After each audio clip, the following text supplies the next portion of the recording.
In the very heart of a festive, yet profoundly indifferent New York City, where the neon blaze of Broadway finally surrendered to the quiet, cobblestone lanes of Greenwich Village, stood the Echo Atelier.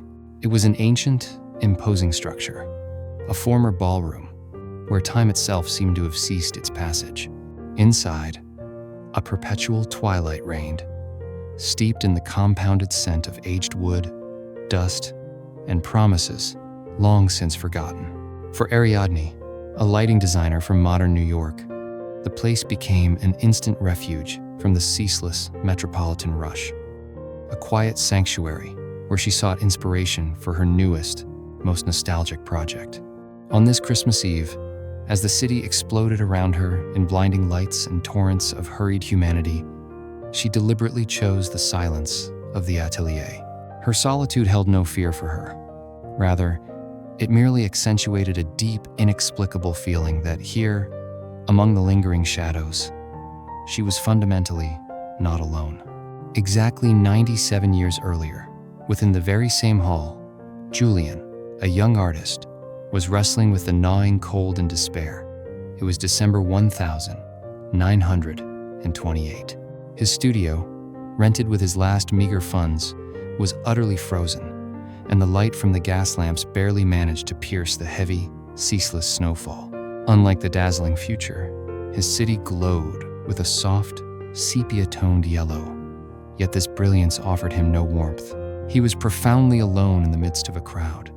His ambitions melted like the ice forming on the windowsill, and even the faint Christmas melodies drifting from the closed doors of neighboring speakeasies sounded like a cruel mockery. Julian sought inspiration, but found only his own desperate shadow reflected back. He stood by the tall, fogged window, acutely aware that his life, much like his canvases, remained tragically unfinished.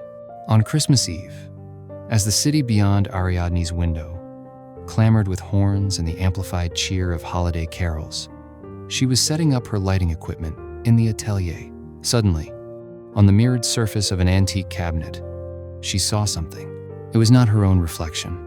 It was the barely discernible, translucent figure of a man in an old-fashioned coat. He stood in a part of the hall that Ariadne knew only through imagination, looking at her with an incredible, quiet yearning. He was enveloped in the soft, golden light of the old city. Simultaneously, Julian, lifting his head from his easel, saw his own room, illuminated by a strange, cold, bluish light emanating from the translucent silhouette of a woman holding a glowing artifact. Both froze. They realized that their worlds, separated by almost a century, had converged at this single, unwavering point in space. Their initial reaction was pure stupefaction, yet curiosity soon prevailed. Julian approached the window. Behind him, Ariadne saw not the dim glow of the 1,928 gas lamps, but the chaotic, pulsating glare of modern neon advertisements. He, in turn, saw nothing behind her but deep, impenetrable darkness, and in one particular spot, strange, bright, rapidly moving lights, like fireflies. This visual dissonance was their first silent conversation. To prove his presence, Julian left a small, yellowed brass thimble on the dusty table, one his mother had once used for mending. Ariadne, arriving the next day, only sensed a faint, antique, metallic odor, but clearly saw the trace left in the dust where he had stood. In response, she left a tiny, intensely blue LED bulb in the very same spot. These minute gestures, unseen by the wider world, became their secret language. The exchange continued, and with each passing day, their invisible bond grew stronger. Julian, feeling he must share his own version of Christmas, one quieter, more intimate, left a dried pine branch, which he had found on the snowy street, on the windowsill. He had hoped Ariadne would sense the scent of pine needles, but in her time, the fragrance had long evaporated, leaving behind only a dry, fragile stem, like an ancient memory.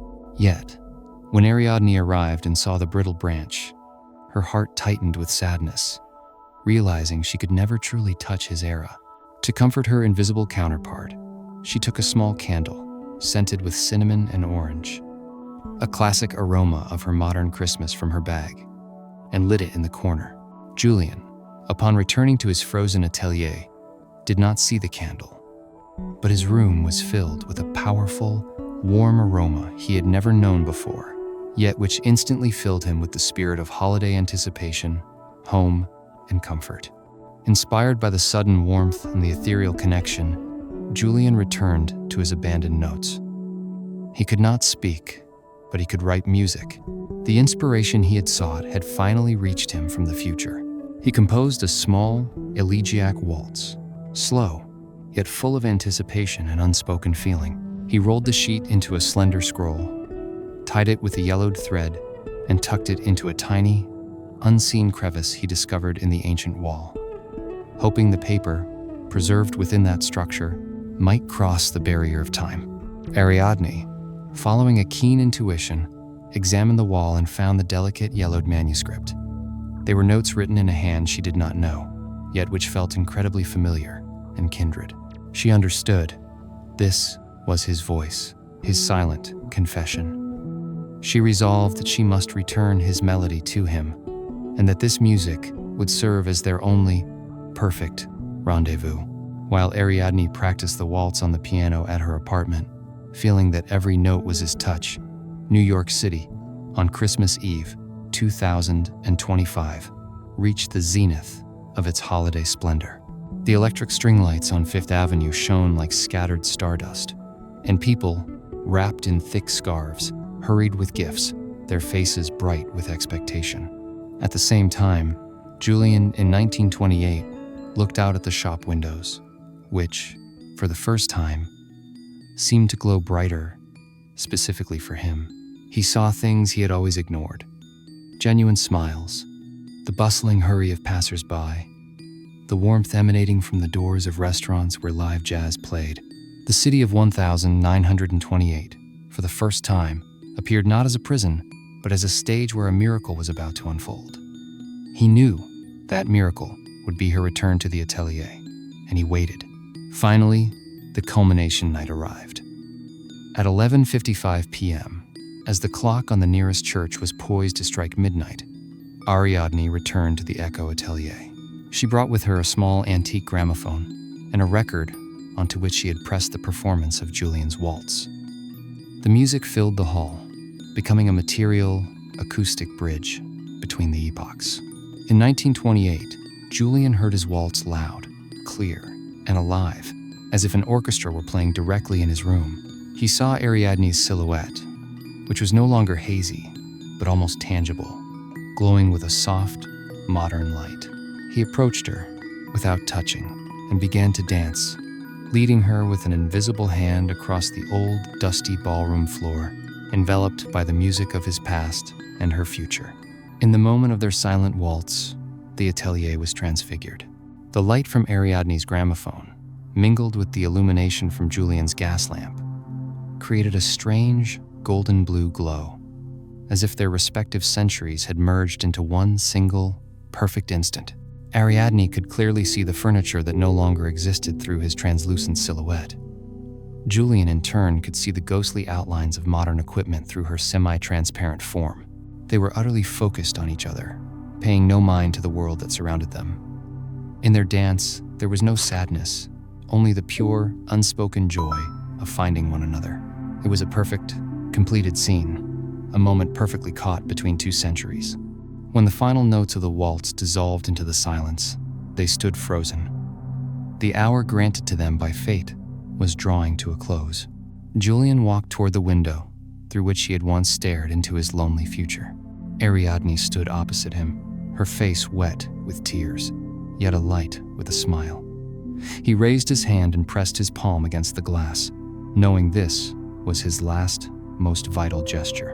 It was not a farewell, but a promise sealed in a tangible trace. In that same moment, Ariadne watched as his silhouette began to fade, and with it, the warmth disappeared. In desperation, she stretched out her own palm toward the glass, yearning to touch him. Time on both sides struck midnight, and Julian vanished, leaving behind only silence and a powerful, almost physical imprint of his presence. Ariadne remained alone in the quiet, empty atelier. The modern light died away, and she slowly approached the window. Outside, a heavy, festive snow fell, wrapping the city in a Christmas blanket. On the glass, she saw what should not have been there: the indelible, slightly fogged imprint of a man's palm. It was on the far side, in the exact spot where she had pressed her own hand. It was his confirmation. She placed her palm over his print and felt a faint, yet real, warmth that nearly a century could not extinguish. Ariadne then left the atelier. Now, New York, though still bustling, no longer felt lonely.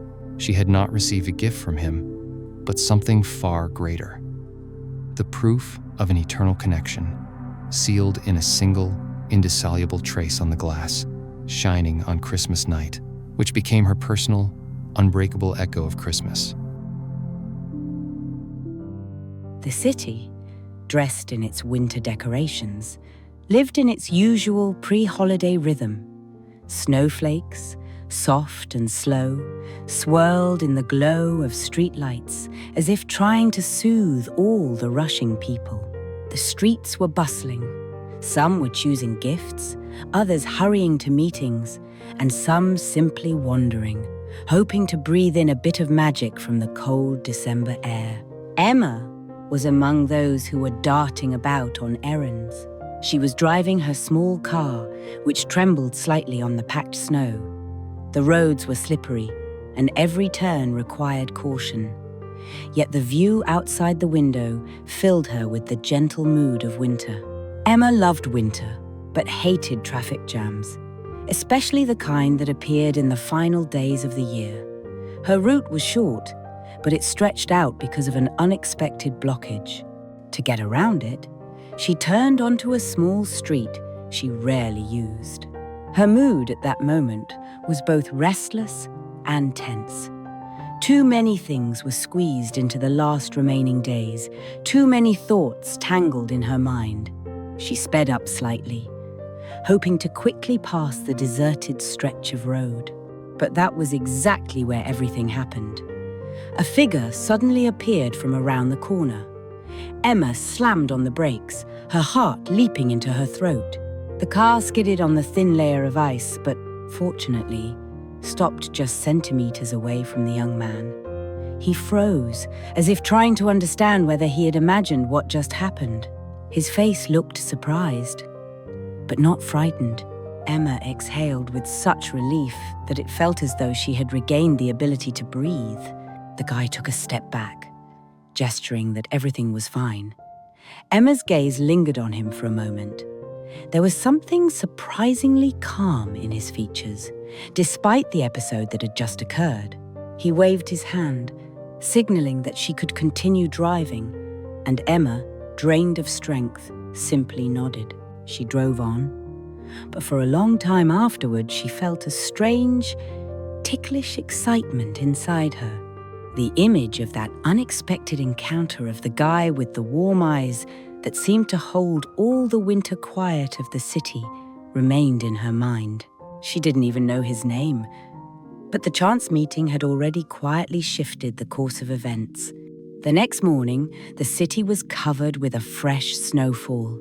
Emma walked along the sidewalk, clutching her scarf to her neck, when she happened to see the same little street that had witnessed their strange and slightly frightening meeting the day before.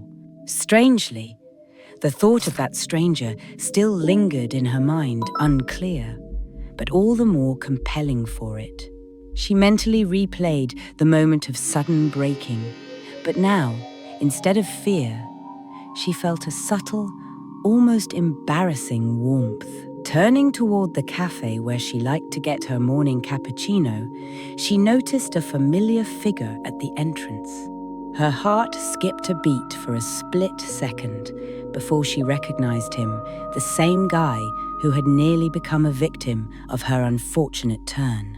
He held a cup of hot coffee and watched the snowy patterns the wind painted on the shop window. Emma stopped, unsure whether to approach. But he suddenly lifted his gaze and met her eyes. a flicker of recognition crossed his face. He gave a slight smile, as if their meeting were not accidental at all, but rather expected, as though the city itself was nudging them toward each other. Emma felt a soft blush warm her cheeks. She stepped forward, sensing snowflakes melting on her lashes. A quiet, almost weightless understanding settled between them, and although no words were spoken, their absence did not burden the moment. The guy pulled a mitten out of his pocket and gestured toward the cafe, as if inviting her to enter first. The gesture was simple, but there was a gentleness in it that made her smile. That was how she learned his name was Charlie, not through words, but later, when she saw it written on the barista's order slip. And for some reason, at that moment she didn't want this name to disappear from her life as suddenly as it had appeared. They left the cafe nearly at the same time, each holding a warm drink. The city buzzed around them, but inside there was a soft silence, like the kind that settles when snow covers the streets. They walked in the same direction for a while, as if both were afraid to disturb the invisible thread that had first connected them the day before. When their paths finally parted, Emma suddenly realized how much she missed that quiet, cozy company. She hoped fate would give her another chance to cross paths with Charlie, no matter how timid that hope sounded. And it seemed fate was listening. In the days that followed, the city sank deeper into the New Year's atmosphere. Squares were draped in garlands, festive stalls appeared along the streets, and store windows glittered with colourful lights. People prepared for the holiday, and the air was filled with that special sense of wonder that comes only once a year.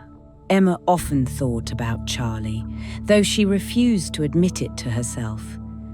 It felt strange that the person she had almost run over had become the very one she now hoped to see again.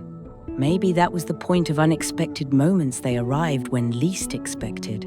One evening, she went for a stroll through the city centre, enjoying the soft glow of the lights. She wandered slowly, letting her steps take her wherever they wished. And then, among the crowd, she saw the familiar figure once more.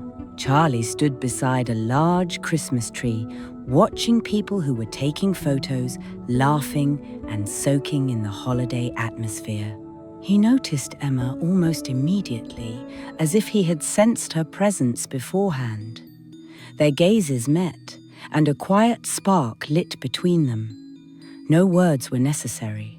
They simply ended up next to each other, as though that was exactly where they were meant to be. The city, filled with bright lights, seemed like a backdrop to the calmness that grew between them. They walked along decorated streets, looking at displays, listening to the soft music drifting from the festive stalls. With each step, Emma felt her heart filling with warmth, and the winter evening becoming something more than just a walk. Charlie pointed out the small details: knitted scarves at the market, snowman figures, street lamps whose lights shimmered in the snowbanks. He seemed able to notice everything that usually got lost in daily haste. It surprised her, making her see the city with new eyes. Time seemed to stretch, becoming endlessly gentle. Emma didn't realize when their walks became a habit. They began meeting more and more often, without arranging anything beforehand. Each meeting was accidental, yet a hidden pattern had begun to reveal itself. And the closer New Year's Day came, the more strongly Emma felt that something fragile and beautiful was forming between them. The last day of December arrived as quietly as the first snowfall. The city prepared for the holiday. People rushed through stores, children rode sleds, and adults wrapped themselves in warm coats. Everywhere were greetings, music, and laughter. Emma decided to take a walk through the evening city to catch the atmosphere of the final hours of the departing year. She walked down a street filled with the aroma of hot chocolate, roasted nuts, and pine. On the central square, people were already gathering, wanting to greet the new year surrounded by lights and fireworks. She didn't know if she would see Charlie today, but her desire to see him was so strong that her heart stirred at the very thought. And when she approached the square, she saw him standing in the crowd, slightly aside from the busiest paths, as though he had chosen the one spot where she would notice him most easily. Their eyes met again, this time steadily, like two halves of a single moment finally finding each other. Emma walked up to him, feeling the world around them dissolve into the soft glow of garlands. Charlie tilted his head slightly in greeting silent, yet his eyes said more than any festive words. They stood together, watching the lights shimmer in the cool evening air. People around them laughed, hugged, and waited for the clock to strike midnight. Emma felt the whole world shrink to one small space, the one where she and Charlie stood. When the first chime echoed over the square, a solemn pause settled in the air. Each strike felt like a warm pulse in her chest, counting down the moments until something new began. Emma listened to the rhythm of the chimes, her breath blending with the breath of the city. At the final strike, Charlie slowly turned to her. Their eyes met once more, but now there was more than recognition in them. There was a promise, quiet, tender, invisible to the rest of the world, yet absolutely clear to them both. Emma felt her heart pause in anticipation. Charlie stepped closer, shrinking the distance between them to an almost imperceptible boundary.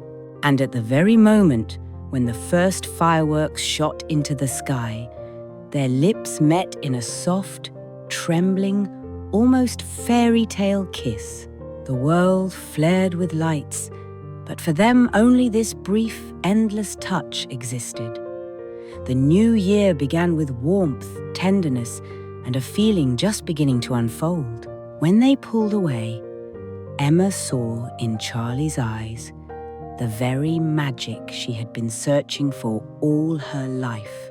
They stood surrounded by the cheerful holiday crowd, and yet it felt as if the city had fallen silent, leaving them alone with a new beginning. That night, chance became destiny. Mika, a creature woven from the shadows and the ash of New York's pavements, knew the hardest night of the year was descending. The air, icy and sharp, carried the sense of expensive perfume, champagne, and pine needles, symbols of a world that existed behind the glass. Her grey, slender coat, perfect for slipping unnoticed along the walls and beneath the ornate wrought-iron railings, could not hold back the frost that seemed to penetrate her very bones. This was 1922nd New York, where opulence clashed with destitution on every corner, where the glare of shop windows, filled with costly hats and pearls, only emphasized the solitude of the tiny cat. Mika's emerald eyes, usually focused on the search for warmth and crumbs, today reflected the cascades of lights from the Art Deco billboards, promising a perfect Christmas that was not hers to claim.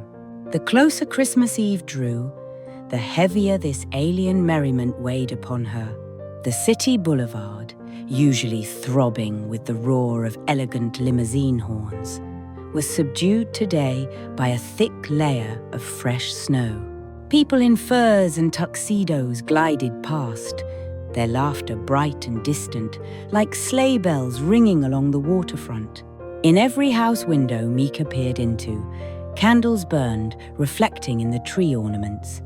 The streets smelled of roasted chestnuts and spicy mulled wine scents that tantalized her but were as unreachable as a mirage. Mika instinctively sought the most inconspicuous spot to weather the night, which promised to be the coldest of the season.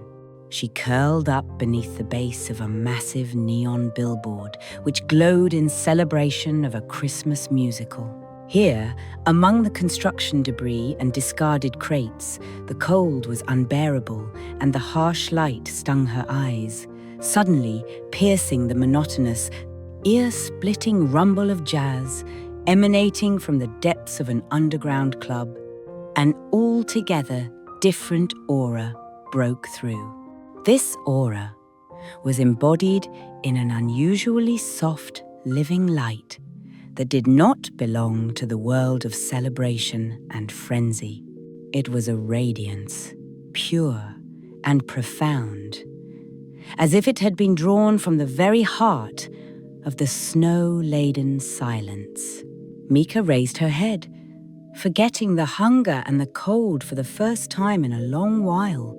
It was a subtle yet distinct light, emanating, or so it seemed, from the upper floor of an old building somewhere deep within the block. Unlike the harsh, cold electric garlands, this light was warm and oily, promising not an ostentatious show, but a genuine, quiet solace. It called not with the promise of food, but with the promise of something far more vital: peace. The cat straightened, her body tense. The instinct that usually guided her toward warmth and safety now propelled her towards this solitary glow. Leaving her precarious refuge, Mika slipped into the shadow, moving toward the aura that seemed to be the only honest thing in this deceptively bright city. The light that beckoned Mika was unlike the dazzling neon advertisements reflecting off the glossy surfaces of the New York Boulevard. It was a soft, golden radiance, as if it did not emanate from a lamp, but from warmth itself. Leaving the loud, hostile world of celebration behind, the cat slipped into a labyrinth of back alleys, dominated by the majestic yet derelict facades of mansions. Here, in the silence where the snow lay in an untouched blanket, Mika could focus better. She picked her way past wrought iron grates, their Art Deco patterns coated with hoarfrost, past locked black doorways. Every step was accompanied by the crunch of snow beneath her paws, the sole sound in this slumbering part of the city. The source of the light grew clearer. It emanated from a tall window on the top floor of a dilapidated yet once majestic mansion, lost between two tenements. On her way, Mika turned into a narrow archway and found herself before a massive, forgotten structure, the Echo Atelier. It seemed to be a former ballroom where time had stood still. Mika peered inside through a broken pane. Perpetual gloom reigned within, scented with old wood, dust, and long-forgotten promises. There was no warmth here, but there was shelter from the wind, where the cat paused for a moment, sensing the weight of the past. She stepped back outside, realizing that true peace lay not in frozen time, but in the patch of living light that called her onward. Ascending was the most difficult task. Mika found an old, rotten downspout, then climbed onto a rusty fire escape with ornate railings. Each flight was a trial. The slick metal pricked her paws, and the height forced her to press against the cold wall. Yet, the golden light was her sole focus, and she persistently clambered upward. Finally, she reached the cornice, from where she could climb onto the roof and find a path to an attic window or a crawl space. Squeezing through a small, half-open ventilation shaft, Mika found herself in a frozen, dusty corridor.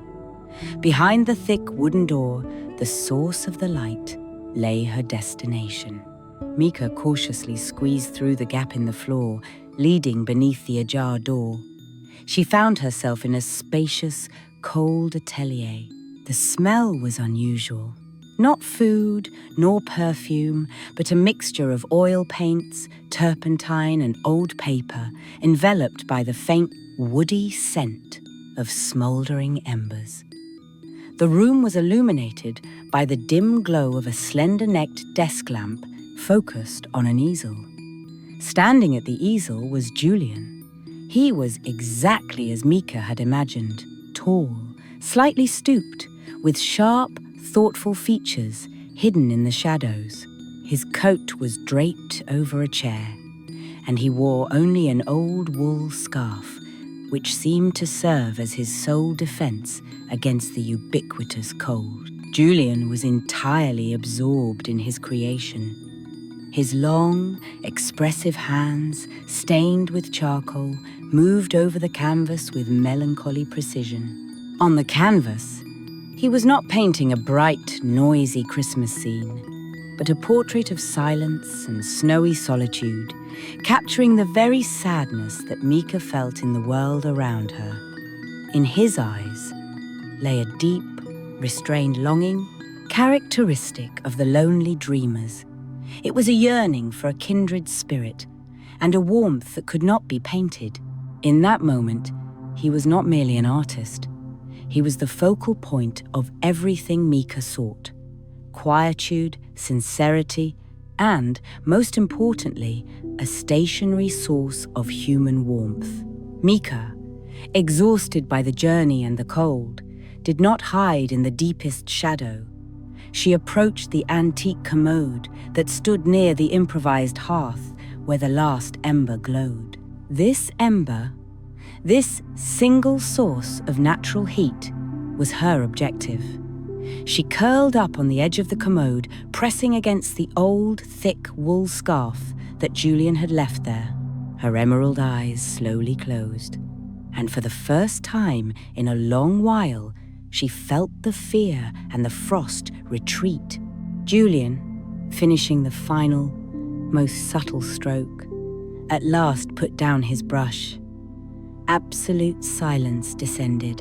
Christmas night outside the window had given way to a quiet Christmas morning, and the first sunbeams, piercing the dusty glass, gently touched Mika. He slowly turned to admire his work from a distance. His gaze swept the room and settled upon the small grey silhouette nestled against his scarf. He saw not merely a street cat, but the living embodiment of the lonely beauty he had tried in vain to capture. A soft, almost invisible smile appeared on his face, usually marked by melancholy. He did not chase her away, nor did he make any sudden movement. He simply understood. In the silence of the Christmas morning, he cautiously took his tweed coat and covered the sleeping Mika with it. Christmas had come to him in silence, bringing not glory, but a quiet, living shadow who shared his solitude. Mika had finally found her peace, and Julian his muse and his warmth. Wind chime existed within a ring of snowy silence, nestled upon the craggy outcrop of a mountain range, where the snow was not a mere weather phenomenon, but a profound preservative. It sealed away all sound and, seemingly, the very passage of time itself, turning the houses into a frozen caravan tightly pressed together and awaiting a reluctant dawn. The only persistent sound capable of piercing this dense quiet was the deep, rhythmic pulse of the grand pendulum echoing from the tallest tower. Here dwelled Elias, the keeper of that beat, a lean man whose life was woven into the fabric of his countless mechanical kingdom, a realm where every cog and spring was known to his scrupulous hands better than his own ascetic, wrinkled face. Elias maintained the subtle, almost invisible harmony between the strict measure of mechanical time and the slow, sluggish rhythm of the outside world.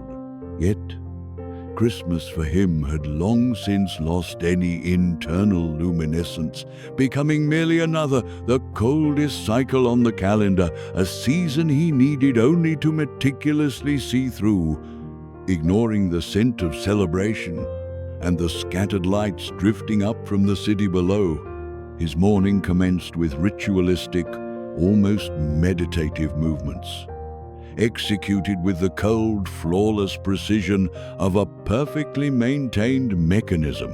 Yet, in these pre-holiday days, he began to perceive an unnatural tension within the tower's very vibration, as if an invisible string in the air had been drawn tauter than ever before. Elias recalled the fire that had once consumed him while working on his grand design, the chronometer of silence. A mechanism intended not merely to measure time but to govern it, meant to be his life's crowning achievement. But on the eve of that particular Christmas, with his work nearing completion, he found that the key element, the arrow of balance, a tiny crystalline pin, had vanished without a trace. This silent, inexplicable theft fractured not only the masterpiece, but also his spirit, converting Christmas into the longest, coldest night of his year. And today, as the sun barely managed to pierce the low-hanging clouds, Elias sensed a profound doubt emerging in the accustomed rhythm of the tower, a staggering in the fundamental current of time itself. It was as if the hour had drawn a heavy sigh and lurched, casting the belfry's shadow a few centimeters further than its due place.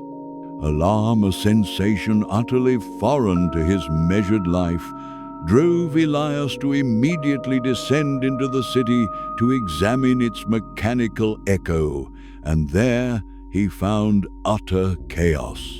The clock on the town hall was 3 minutes ahead and moved in spasms, accelerating for a heartbeat before hesitating, as if struck by profound mechanical indecision. The blacksmith's clock, conversely, displayed the correct hour, yet its hand advanced with an unnatural, sickly slowness, as if struggling through an invisible, viscous medium. In the labyrinth of narrow, snow-choked streets, the baker's timepiece had simply ceased, frozen at 10:30, while in the postmaster's home, the delicate second hand of the family clock was moving in reverse, counting time backward, even as the watch on Elias's wrist confirmed. The external world marched inexorably forward. All these scattered, contradictory malfunctions indicated that the root cause was not rust or mere mechanical fatigue, but some potent external influence seeping past the sturdy brass casings and disrupting the fundamental logic of time at wind chime's very core. The clocks were now only its distorted, erroneous reflections, hinting at a deep metaphysical and perhaps even emotional failure. By dusk, exhausted and certain that the chaos stemmed not from mechanical failure, but from the absence of some crucial balance, Elias retreated to the tower. There, his hand instinctively reached for a dusty, forgotten cabinet where years of unused tools and abandoned projects resided. He retrieved a heavy wooden box secured by a copper lock. Inside lay the exhaustive blueprints of the chronometer of silence, his greatest failure and his greatest dream. Amidst the complex lines and mathematical symbols, he found a pristine sketch of that singular missing element, the arrow of balance. Beneath the drawing, inscribed in ink so faint as to be nearly invisible, was a single line he had always overlooked, a seemingly careless annotation. under the snow where the wind begins to ring. He understood instantly. This was no mere poetic metaphor, but an instruction, a cipher hidden within the very name of his city, Wind Chime.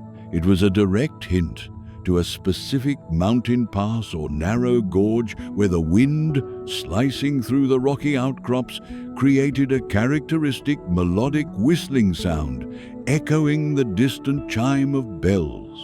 To locate this precise point, Elias turned to the only reliable source that could possibly house such specific, localized knowledge: the dusty, long-forgotten maps and archives buried in the deepest recesses of his tower, far beneath his mechanical kingdom. Descending into the subchamber, permeated by the scent of damp earth and ancient parchment, he searched among the relics until his hands grasped a coarsely bound leather tome, an atlas dating back centuries to a time when Wind Chime was merely a small settlement of ore miners. On one of the charcoal-penciled maps, he discovered a specific marking in the exact area where, by his memory, the wind often traversed, weaving its characteristic howling melodies. It was a symbol, a stylized image, resembling a musical note accompanied by text in archaic script. The mountain pass of crystal tears, so named because melting ice constantly formed drops that, when caught by the draft in their descent, issued the thinnest, ringing sound like weeping glass. The preparation for the journey was methodical, executed with the precision of setting the most intricate clockwork. Elias, a man who had not left his tower for decades, was now compelled to venture into the heart of the snowy mountain wilderness. He retrieved old, stiff, yet incredibly warm mountain boots, a woolen cloak with a fur collar, and thick gloves meticulously chosen to shield his hands, his most invaluable tools, from the biting wind. Every item was inspected with the same exacting accuracy he reserved for checking a balanced spring. The single most important object was a small, velvet-lined brass case which he had prepared for the safe conveyance of the Arrow of Balance, understanding that its eventual transport demanded absolute, almost religious caution. When ready, he ascended to the main chamber for one final glance at the grand pendulum, which swung with a visible but deceitful calm. Taking a massive lantern, its light sliced through the dense darkness that had enveloped Wind Chime. The profound silence on the streets below spoke of the deep temporal slumber into which the city had been plunged. Stepping out of the tower's massive doors, Elias was instantly assaulted by the frosty, prickly air, saturated with the finest ice crystals. He inhaled the cold, clean breath, like a purification from the decades of stagnant workshop heat. The city lay dormant, beneath a blanket of heavy virgin snow. His lantern's light snatched high, snow-laden roofs and tree silhouettes from the gloom, their shadows stretched unnaturally long, as if time and space were already warped by the temporal chaos below. He moved slowly toward the outskirts. The dull, compressing crunch of his boots on the snow was the only evidence of movement in that frozen world. He relied heavily on instinct and his compass, for the trail quickly vanished into an invisible swath beneath the deep snowdrifts. The ascent was more than physically challenging. It was a grueling test of his will. The higher he climbed, the fiercer the wind became. It did not merely howl.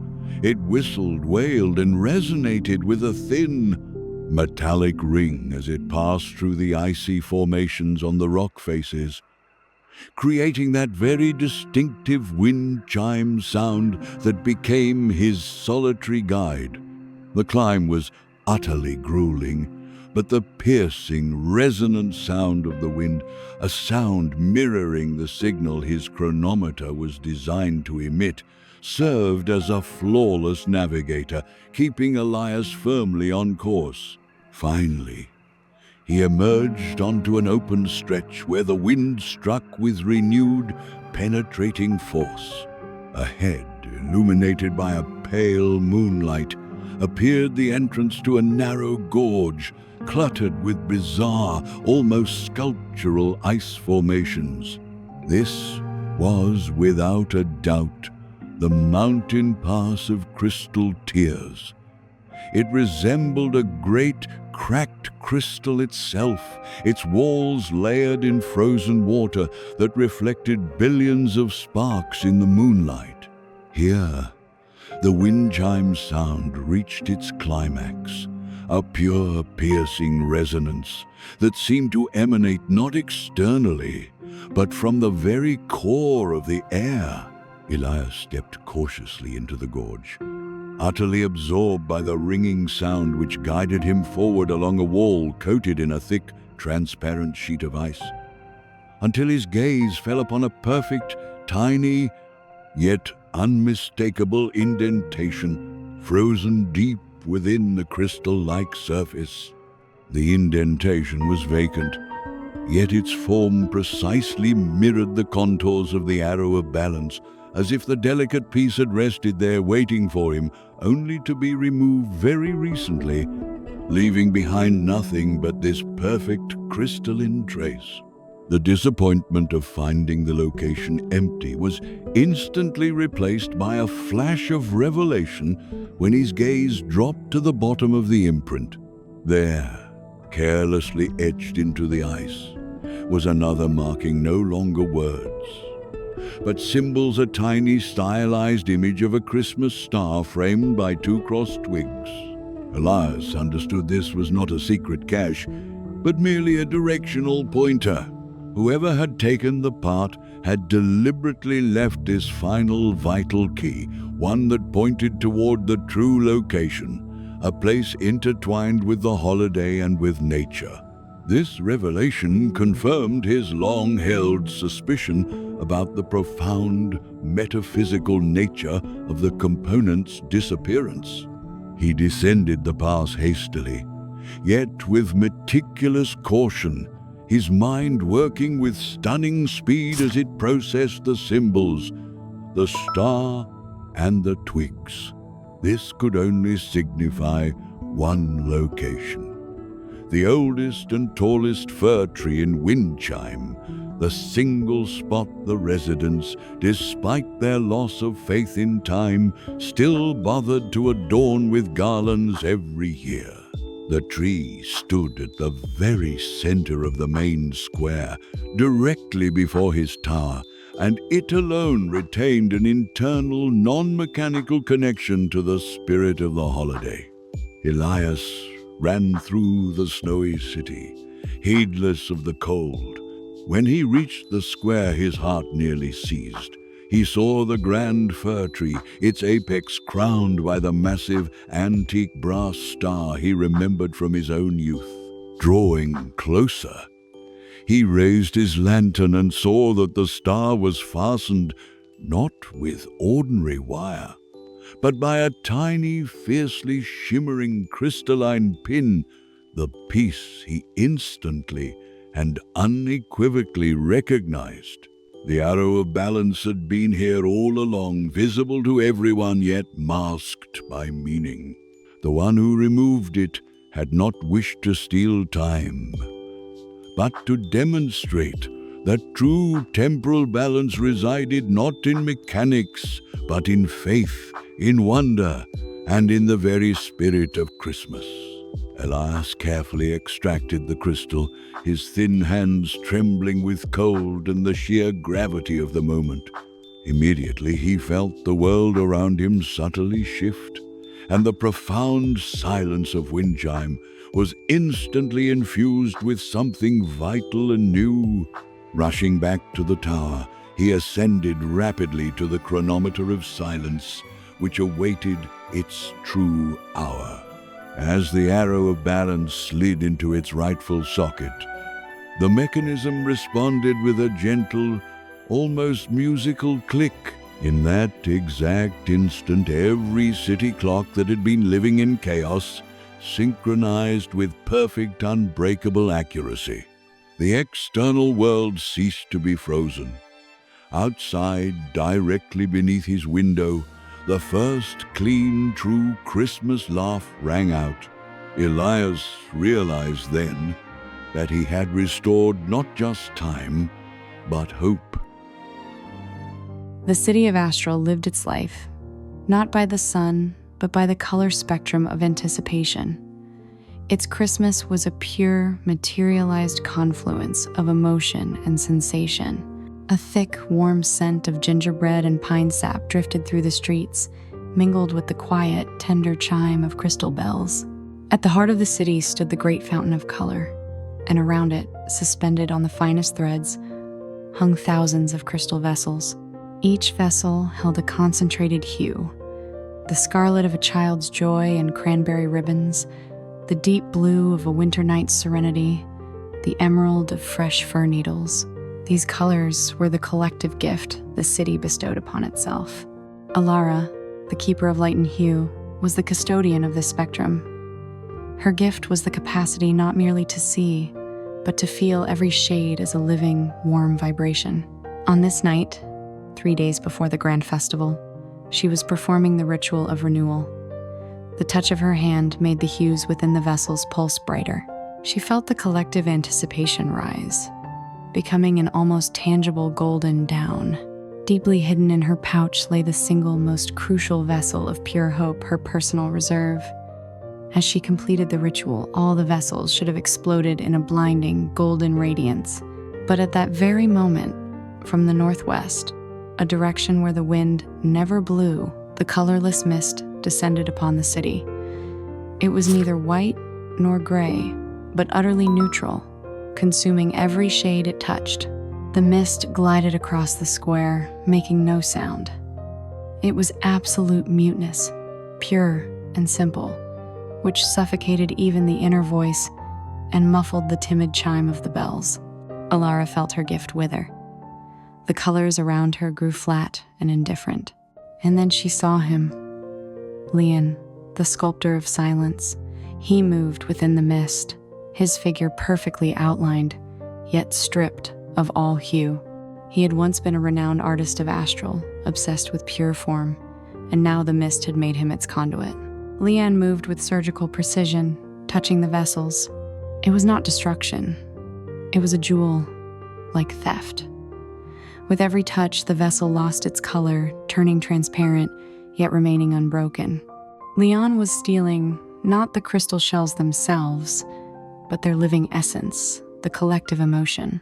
Alara only managed to conceal her vessel of hope and helplessly watched as thousands of hues of anticipation vanished, carried away by the mist. When the last vessel was stolen, the mist instantly dispersed, leaving behind only a trail of perfect dead white leading into the wasteland. The city froze in apathy. The people did not grieve. They simply ceased to feel, their faces becoming clean yet blank canvases. Clutching her last, dimly glowing vessel of hope, Alara stepped out of the city. The trail left by Leon, the sculptor of silence, was astounding. It was the imprint of absolute zero, not merely snow, but the earth covered in a subtle layer of crystals perfectly devoid of refraction. They did not reflect light, but absorbed its very essence. Alara, wrapped tightly in her heavy cloak, felt the chill of indifference seep into her skin. An unnatural silence reigned, a stillness unbroken even by the sound of a falling snowflake. The festive decorations, which had recently shimmered with gold, now looked like dull, meaningless gray rags. She walked, focusing solely on her vessel. Occasionally, she had to press it against the ground to find barely discernible microscopic fissures in the whiteness traces where Leon might have demonstrated minimal human imperfection. She knew she could not defeat the mist with force, She had to find and retrieve the emotional spectrum. The further she went, the harder the mist tried to convince her that purity and peace lay in the absence of color. But Alara clung to the warmth of her vessel, which pulsed, reminding her of the messiness and beauty of the living world. The trail led Alara to the first serious barrier, the labyrinth of perfect symmetry. It was an intricate complex of icy walls and arches, crafted by Leon. The labyrinth was constructed according to strict mathematical laws. Every line was flawless, every angle perfectly true. It was beautiful and cold, and this very perfection paralyzed the will. Inside the labyrinth, Alara saw colorless sculptures, perfect replicas of the city's inhabitants, frozen in a moment of apathy. The sculptures were clad in gray, flawlessly smoothed forms, devoid even of folds in their garments. Leon was not hiding. He was showcasing his art.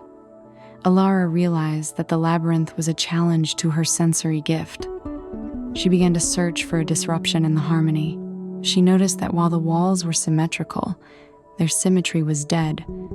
It lacked the movement of life, the dynamic error.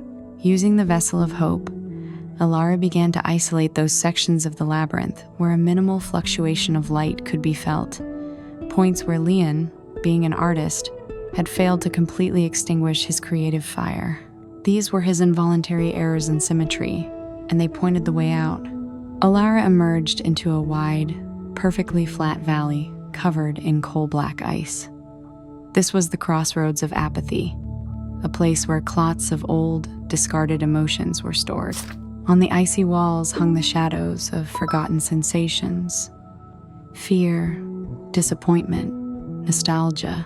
The mist used these shadows to suppress her will, trying to convince her that all feelings ultimately lead to pain, and it was better to be rid of them.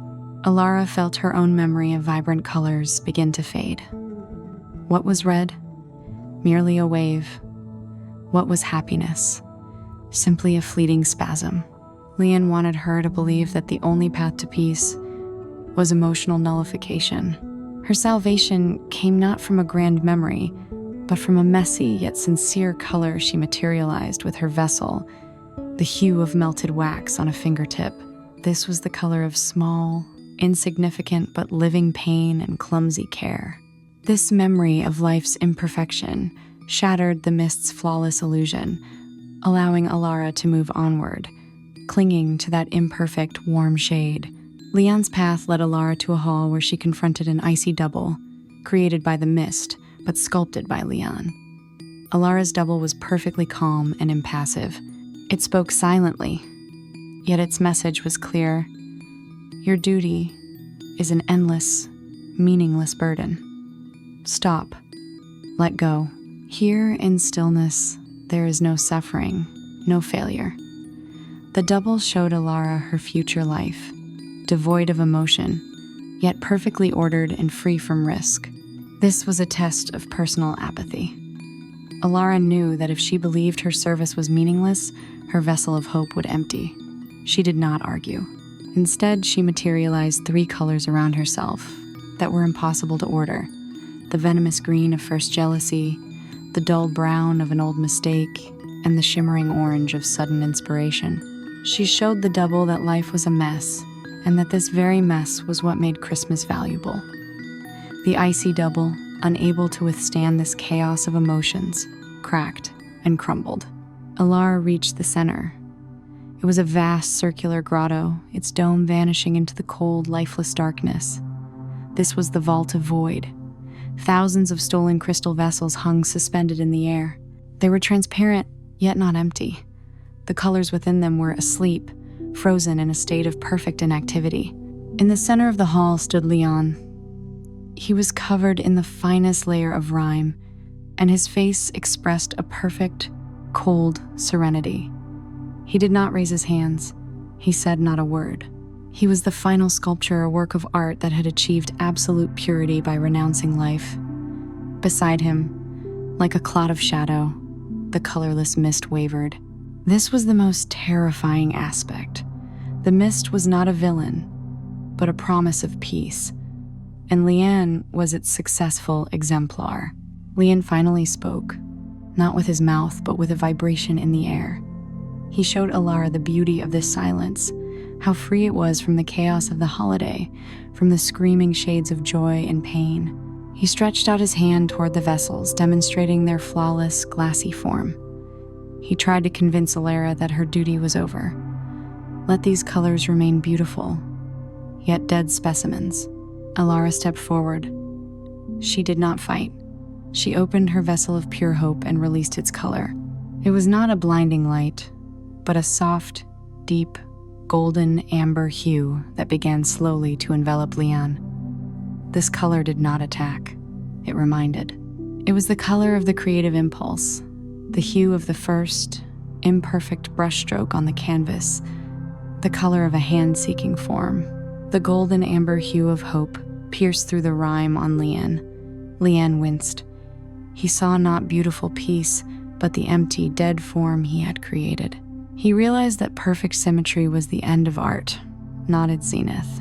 His face contorted with a sudden, long-forgotten pain of self-disappointment. This was redemption through remorse, rather than through love. Shaken by the lively, though imperfect, power of the hue, Leanne stepped back. His perfect, icy posture collapsed. At that moment, the mist, stripped of its perfect instrument, hissed and attempted to consume Alara. But as Leanne retreated, the spectrum of anticipation in the vessels, jolted by hope, awoke.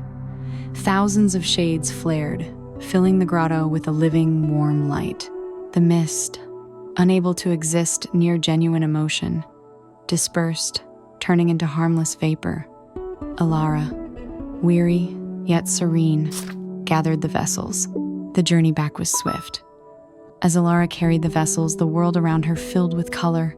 She returned to the square of Astral, and raising the vessels to the sky, restored the spectrum of anticipation. The city instantly sprang to life. People blinked, their gray faces filled with color, apathy replaced by a joyous, warm excitement. The chime of the returned bells and the spicy scent of gingerbread spread across the square. They resumed their interrupted tasks, remembering nothing of the mist, but feeling a deep, inexplicable gratitude. Leanne remained at the edge of the city. He was free from the mist, but a long journey now lay ahead of him, to return to imperfect, living art. Alara watched him from afar. She sought neither glory nor recognition. Her duty was done. She had restored not just light, but the ability to feel. Christmas Eve's sun rose, illuminating a city that now shone with every shade of living, complex, and therefore beautiful hope.